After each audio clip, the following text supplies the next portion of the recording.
2015 წლის ნოემბერში 2014 წლის ნოემბერთან შედარებით ინფლაციის დონემ საქართველოში 6.3% შეადგინა. მონაცემებს საქართველოს სტატისტიკის ეროვნული სამსახური აქვეყნებს.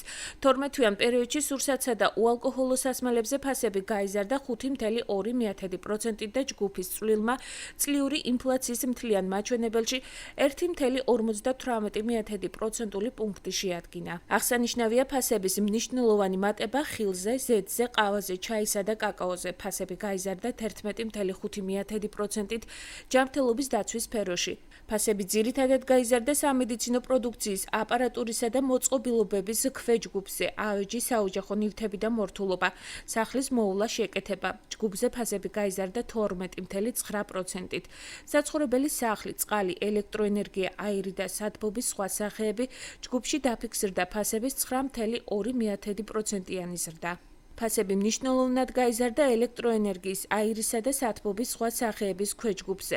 ქვეყანაში არსებული ინფლაციის დონე შეაფასა დღეს საქართველოს ეკონომიკის მინისტრმა დიმიტრი ქუმსიშვილის პროგნოზის თანახმად, ერთ წელიწადში საქართველოში ინფლაციის დონე 5%-ზე დაბლა ჩამოვა. ის პირდაპირ არის დაკავშირებული მათ შორის ფულის მასასთან ეკონომიკაში.